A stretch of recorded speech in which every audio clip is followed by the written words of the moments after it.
আসসালামু আলাইকুম ওয়া রাহমাতুল্লাহি ওয়া বারাকাতুহু। নবাগত আলিম প্রথম বর্ষের শিক্ষার্থীবৃন্দ, আশা রাখি আল্লাহর মেহেরবানিতে সবাই ভালো আছো। আমি মোহাম্মদ আব্দুল সাত্তার মিয়া।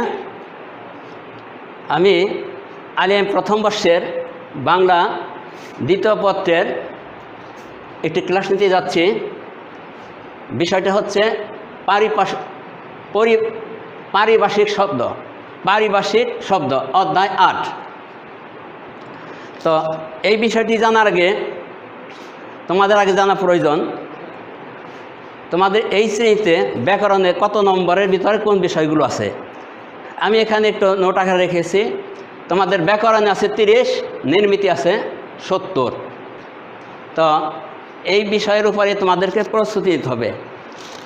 তো আমরা জানি মানুষ আশরাফুল মাখলুকাত বা সৃষ্টির সেরা জীব। এই সৃষ্টির সেরা সে শুধু তার জ্ঞানের বলে, এটা আল্লাহর মেহেরবানি। তো এই জ্ঞানের বলেই আজ মানুষ পৃথিবীতে অনেক কিছু আবিষ্কার করেছে। এই আবিষ্কারের ফলে আমরা পৃথিবীতে প্রভূত উন্নতি সাধন দেখতে পাচ্ছি। ভাষা তার একটি উপহার। এই ভাষা অটোমেটিক নাজির হয়নি। আল্লাহ তাআলা মানুষকে প্রতিভা দিয়েছে, সেই প্রতিভার দ্বারা গবেষণা বা রিসার্চ করে তারা ভাষার সমৃদ্ধি সাধন করেছে। বিজ্ঞানের যুগে নতুন নতুন জিনিস আবিষ্কার হচ্ছে। সেই আবিষ্কারের মধ্যে যখন কোনো নতুন শব্দের প্রয়োজন হয়, সেই ক্ষেত্রে সেটাকে ধারণ এবং বহন করার জন্য পারিভাষিক শব্দের প্রয়োজন হয়। আর মানুষ এই পৃথিবীতে যেহেতু অনেক ভাষায় তারা কথা আদান প্রদান করে, সেহেতু আজ বৈশ্বিক জগতে শিক্ষাক্ষেত্রে এই ভাষার আদান প্রদানের প্রয়োজনে অন্য ভাষা থেকে রূপান্তর করে নিজের ভাষায় ধারণ করার জন্য যে নির্দিষ্ট শব্দের প্রয়োজন হয়, সেই শব্দকে আমরা পারিভাষিক শব্দ বলতে পারি। এই পারিভাষিক শব্দ দৃষ্টান্ত আমরা দিতে পারি। যেমন কম্পিউটারে আছে বিভিন্ন যন্ত্রাংশ, মাউস, কিবোর্ড, মোবাইল ইত্যাদি ইত্যাদি। এই বিষয়গুলো পারিভাষিক শব্দের হিসাবে আমরা গ্রহণ করব। তো এখানে আমরা এই পারিভাষিক শব্দ সম্পর্কে একটু পরিচিতি লাভ করলাম। পারিভাষিক শব্দ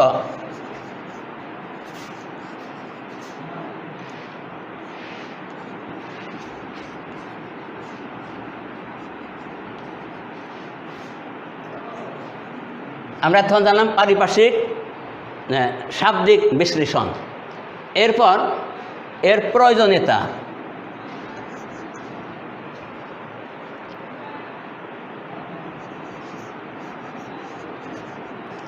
পারিভাষিক শব্দের প্রয়োজনীয়তা।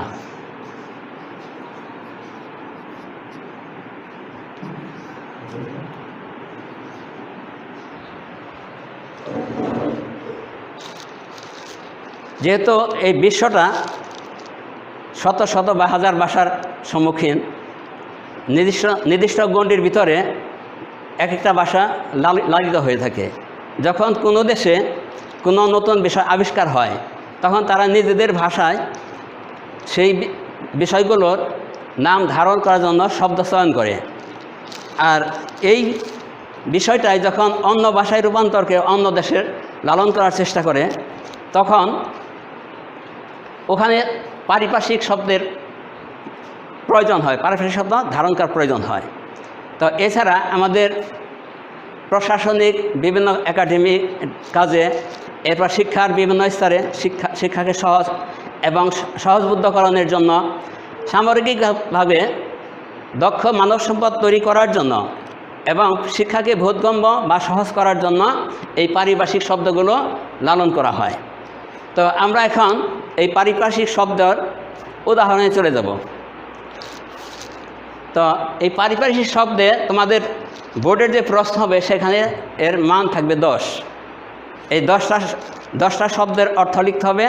যদি তোমরা সঠিকভাবে লিখতে পারো, তাহলে সেক্ষেত্রে তোমাদের 10 নম্বর থাকবে। তো এই বিষয়টা মনে রেখে তোমরা যেভাবে এর উত্তর লিখবে আমি সেভাবে এখানে লিখে রাখছি। এখন আমি উত্তরগুলো লিখে দিচ্ছি। এখানে আছে অ্যাক্টিং,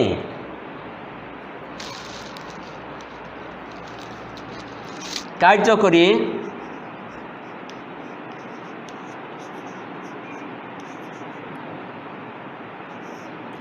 বা ভারপ্রাপ্ত,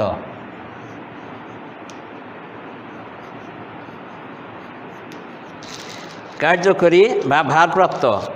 এরপর আছে এজেন্ডা, আলোচ্যসূচি,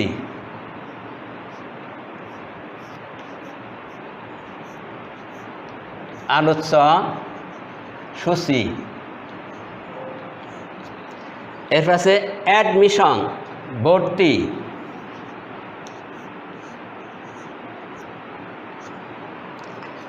এরপর আছে একাডেমিক ইয়ার, শিক্ষাবর্ষ।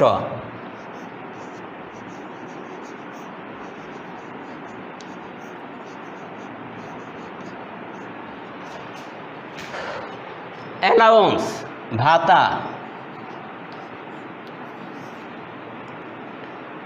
এজেন্ট, প্রতিনিধি।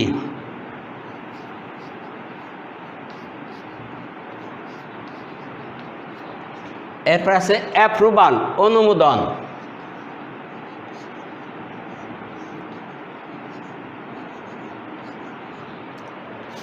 অ্যাডভান্স, অগ্রিম।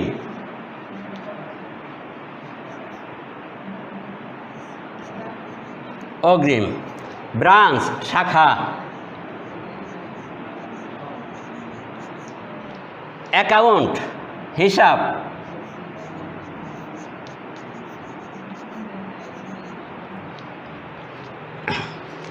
এখানে আমি বিষয়টা আবার নতুন করে তোমাদের একটু বিশ্লেষণ করছি।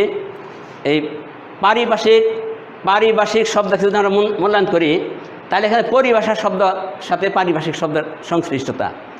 এখানে পরিভাষার, ভাষা এবং পরি, এই দুইটার সমন্বয় হয়েছে পরিভাষা। অর্থাৎ পরি এটা হচ্ছে উপসর্গ, ভাষা,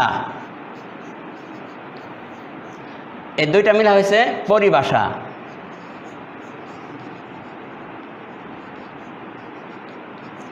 তাহলে আমরা জানতে পারলাম পরিভাষাটি হলো পরি এবং ভাষা, এই দুইটি শব্দের সমন্বয়। এখানে পরি শব্দটা হচ্ছে উপসর্গ। এই পারিভাষিক শব্দ বুঝতে গেলে তোমাদের আগে জানা প্রয়োজন উপসর্গ কাকে বলে। যে সকল বর্ণ বা বর্ণ সমষ্টি শব্দের পূর্ববর্ষে নতুন অর্থবোধক শব্দ গঠন করে তাহাকে উপসর্গ বলে। তাহলে এখানে পরি যোগ ভাষা, এই পরি হচ্ছে এটা উপসর্গ, আর ভাষা তো একটা নতুন শব্দ আমরা জানি যে আমরা বাগযন্ত্রের সাথে প্রকাশ করি, এই দুইটা মিলা হয়েছে পরিভাষা। তাহলে শাব্দিক বিশ্লেষণ আমরা জানলাম। এরপর অবৈধানিক শব্দের, পারিভাষিক শব্দের প্রয়োজনীয়তা, অর্থাৎ দৈনন্দিন জীবনে মানুষ বিজ্ঞানের বিভিন্ন আবিষ্কার করছে। এই আবিষ্কারের ফলে মানুষ যে নতুন শব্দ ধারণ করার প্রয়োজন মনে করে, স্ব ভাষায় ওই ক্ষেত্রে তারা নিজস্ব ভাষায় এই শব্দগুলো চয়ন করে। এই ভাষাটাই যখন অন্য দেশে রূপান্তর করে নেবে, তখন এটাকে নিজেদের ভাষার সাথে সহজবোধ্য এবং বোধগম্য করার জন্য সেটাকে আমরা আমাদের দেশের বাংলা একাডেমির থেকে তারা এটাকে সুন্দর করে পারিভাষিক শব্দ চয়ন করে। তো প্রতিভা লালনের জন্য শিক্ষাক্ষেত্রে বা বিভিন্ন প্রশাসনিক ক্ষেত্রে এই পারিভাষিক শব্দের একান্ত প্রয়োজন। এবার যে ধারায় প্রশ্ন তোমাদের উত্তর লিখতে হবে, সেই ধারাটা আমি এখানে 10টি শব্দের লিখিত অবস্থান দিয়েছি। তোমাদের এই একটি প্রশ্ন থাকে 10 নম্বর, 10টা ইংরেজি শব্দ দেওয়া থাকবে। তোমাদের এই পারিভাষিক শব্দের অর্থগুলো লিখতে হবে। যখন তোমরা 10টা শব্দ সঠিকভাবে লিখতে পারবে, তোমার জন্য 10 নম্বর রিজার্ভ হয়ে গেল। সুপ্রিয় শিক্ষার্থীবৃন্দ, তোমরা জানতে পেলে পারিভাষিক শব্দ কী এবং তোমাদের আলিম প্রথম বর্ষের এই পারিভাষিক শব্দ চয়ন এবং এই শব্দ লালনের ক্ষেত্রে তোমাদের যে বিষয়গুলি পড়তে হবে, আমি যে ধারাগুলো দেখলাম তোমরা বইয়ে এই বিষয়গুলো সুন্দরভাবে পাবে, ভালো করে অধ্যয়ন করবে এবং ব্রেনে ধারণ করবে। এরপর এই যে 10টি শব্দ দিয়েছি, এরকম আরও অনেক শব্দ দেওয়া আছে। এই বিষয়গুলো তোমাদের নিজেদের পড়ে নিতে হবে। যেহেতু আমরা অনলাইনে ক্লাস নিচ্ছি, এই বিষয়ের উপর আমরা একাধিক ক্লাস নেব না। তাই শিক্ষার্থী বন্ধুগণ, তোমরা দক্ষ মানব সম্পদ হওয়ার জন্য এই পারিপার্শ্বিক শব্দগুলো যদি লালন করো, সেক্ষেত্রে তোমরা এই শব্দগুলো যারা তুমি ইংরেজি ভাষা জ্ঞান অর্জন করলে, বাংলা ভাষায় দক্ষতা অর্জন করলে, আবার এই ইংরেজি শব্দগুলোই দেখা যায় তুমি ইংরেজি ক্ষেত্রে প্রয়োগ করতে পারবে, বিভিন্ন অফিস আদালতে প্রয়োগ করতে পারবে। সব মিলিয়ে তুমি একজন দক্ষ মানব সম্পদ হবে। তাই আশা রাখি আজকের এই ক্লাসকে তোমার ভালো করে বুঝে ধরে রাখবে এবং পরীক্ষার জন্য ভালো প্রস্তুতি দেবে। সবাইকে ধন্যবাদ।